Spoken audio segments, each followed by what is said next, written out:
Welcome, I'm Dr. Janine Bowring, naturopathic doctor, and today I'm sharing 9 tips to balance your hormones. This is for women. So tip number 1 is to fix your environment. So I want you to decrease your toxic blue light exposure as much as possible. So especially notorious that we're on our cell phones, our tablets, TV screens, especially later in the day after the sun has gone down. This is really having a negative impact on our hormonal balance, and really important that we decrease or mitigate that exposure. I've got other videos on how to do that with tips, as well as decreasing our EMF exposure. So whether that is to Wi-Fi signal, again, our cell phone signal, anything basically that's plugged into the wall and has a signal or radiation that we cannot see and perceive necessarily, but it has that negative impact on our hormones. I want you to do your best to decrease that exposure. So I have a whole other video all on EMF exposure and how to mitigate those risks. So make sure you check out the description below and check out that video after these tips that you are learning today.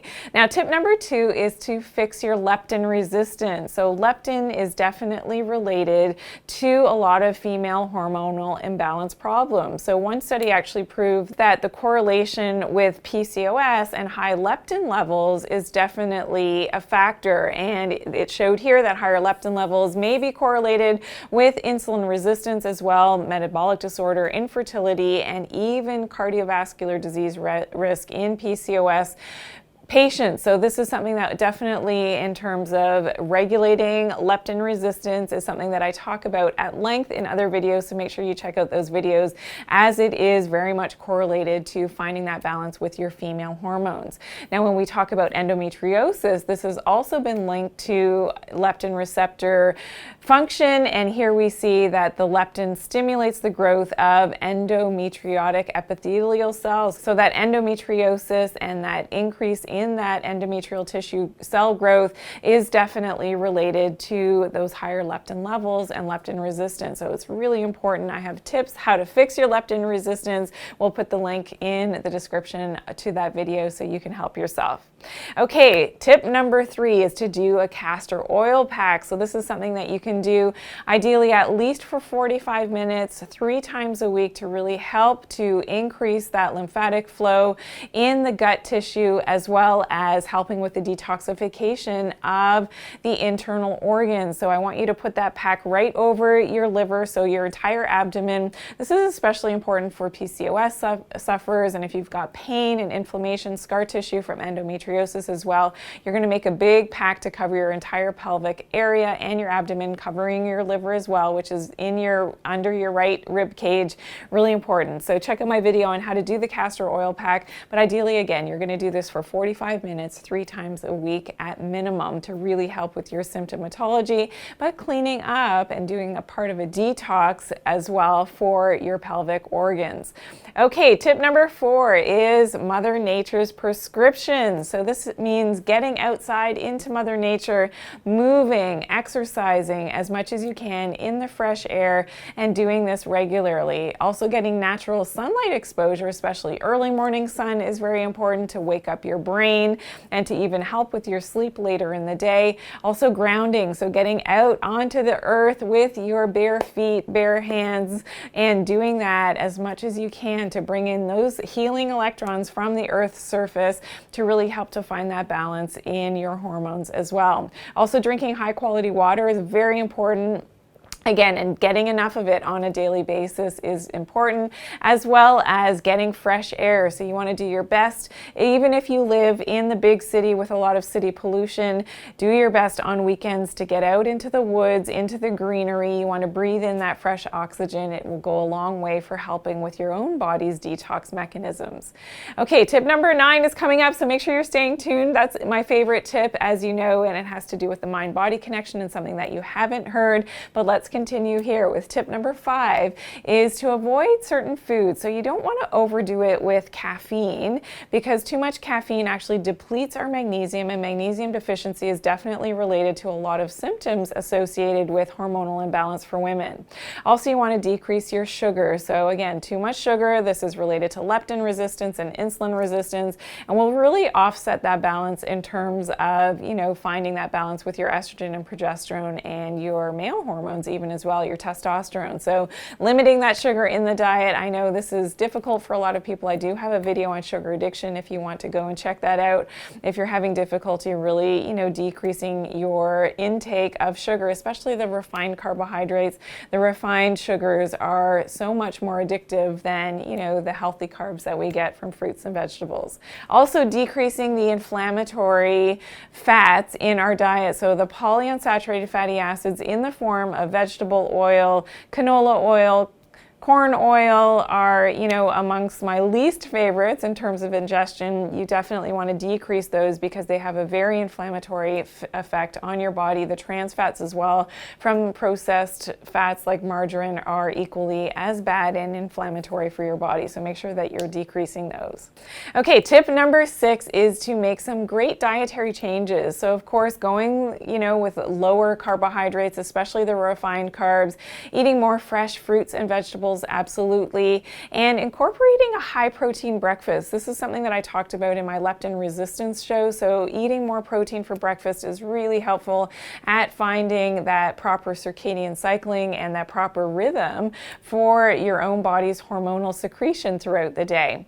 Also increasing a specific group of vegetables, and these are called the brassica family of vegetables, and they contain something called indole 3-carbinol, and this is especially important for balancing especially those toxic estrogens in our body. So foods like broccoli, Brussels sprouts, as well as cauliflower and kale are really helpful for increasing those indole 3-carbinols in our diet for women and binding up some of those xenoestrogens, so those toxic estrogens in our body, as well as increasing your good fat. So, if you've watched me before, I love my coconut oil, which is fantastic. I try to consume it every single day.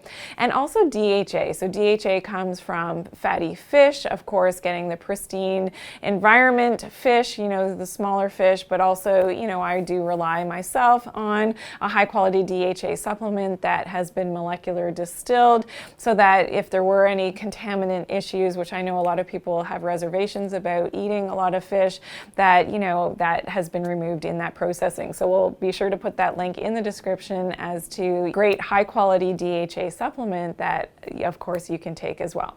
Okay, tip number 7 is to include some herbal medicines. So the herbal medicines that I love and rely on in terms of full body detox, and this is something that ideally you're doing at least 3-4 times a year to really get those toxins out of your internal organs, especially as that's related, of course, to that hormonal imbalance. So whether it is endometriosis, PCOS, fibroids, these are some of the best herbal medicines to really address that internal toxicity, especially looking at the liver toxicity.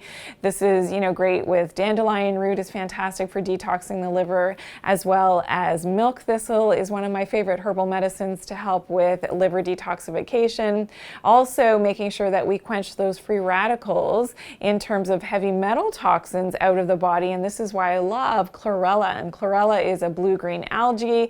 I know I had a lot of questions about chlorophyll. So chlorella I like a little bit better than the chlorophyll because it does contain the chlorophyll, but also has those accessory nutrients and protein in the blue-green algae of the chlorella that helps to also trap those heavy metal toxins. So it is one of my favorites, as well as parsley, which gently helps to detoxify the kidneys and also helps with extra fluid retention that you may have. And this can go part and parcel with, having these hormonal imbalances, especially as women. We know that before our cycle, we can hold on to a little bit of excess water weight, and that's something that definitely we want to eliminate as much as we can because we don't want to hold on to that extra water at all times. As well as burdock root, which helps to cleanse the blood, but it's also great as a lung detox. Also helps to clean out our lymphatic system. So, a great part of this whole body detox. Another favorite herb is Cascara sagrada, which in the right dose will gently get things moving in terms of the digestive health. And horsetail herbs. So this is something that naturally contains silica. So silica is great for hair, skin, and nail health, but also is great for, the horsetail herb is great for detoxifying the kidneys. And bearberry. So this is another one of my favorite herbs for helping with kidney health, but also helps to cleanse the blood and the lymphatic system as well. So another thing that you can use is cinnamon. So cinnamon is fantastic for balancing blood glucose levels. So this is something that you can use, whether it is on your, sprinkling it on your drinks, or if you're baking with it, a great thing to incorporate in your daily diet. So some of my favorite herbs for balancing the female hormones include chaste tree berries. So this is known as Vitex, really important at balancing progesterone levels. I also love black cohosh, and don't listen to the bad rap that black cohosh has. It's unfounded in terms of, there were some negative reports around black cohosh, but if you really look at the data on this, it's not found to be true, though that was on contaminated sources of black cohosh. Black cohosh is a fantastic herbal medicine that helps with balancing estrogen levels, so it's one that I highly recommend. And we also have black maca. Now, maca root is really important as an adaptogenic herb, helps with stress, helps with libido. So we know that low libido is often, goes hand in hand with having estrogen and progesterone imbalance problems, especially associated with PMS, PMDD, endometriosis, and PCOS. So really important to find that balance, especially with our cortisol levels, and black maca can really help to do that. So for a great combination of all of these female balancing hormones, we will put a link in the description so that you can get more information about that. Okay, tip number 8 is to include some very important nutrients in your diet, and you may need to go to supplementation to get your levels up of these important nutrients. So one of them is the mineral magnesium, which is really important for balancing our estrogen, especially really important for PMS and PMDD sufferers. So make sure that you have enough magnesium every single day, as well as calcium. And I actually prefer to take calcium closer to bedtime because calcium goes into our bones better when we're sleeping and secrete our growth hormone, and it really does help with our sleep as well as our melatonin levels. Also vitamin D3, so this is the whole triad. So magnesium, calcium, and vitamin D3. Our vitamin D3 status has a lot to do with the balancing of our hormones as well. So that's really important. Make sure you get your vitamin D levels checked, know what your status is at, and then to get your natural sunlight exposure is very important, but sometimes we need to supplement as well and make sure it's a form of vitamin D. That's vitamin D3 that's highly absorbed. Also, checking our zinc and copper ratios is important. Now, it's not something that is easily tested for in the blood, but check out my other videos on zinc deficiency, which may, open up and sort of spark you to think in terms of the symptoms of zinc deficiency that maybe there's an issue there for you, and finding that right ratio of zinc to copper is very important for our female hormones as well. And tip number 9, of course, my favorite correlation to balancing your hormones is to find that right body-brain connection. So the mind-body connection in terms of really looking in at the energetic reasons why there may be issues in the second chakra. So the second chakra area, of course, includes our female organs and our pelvis region, and this can have relations to issues with relationships. So that could be a friend, it could be your partner, it could be a past relationship, and if there's an imbalance and a negative correlation to what's going on with the energy in past or present relationships, this stuck energy can have an impact on the way that your cells and your organs are functioning. So know that your tissues and all of your cells of your body have the inherent ability to heal, but sometimes we have to address these mental, emotional, and sometimes energetic, spiritual reasons why that area is not healing in the first place.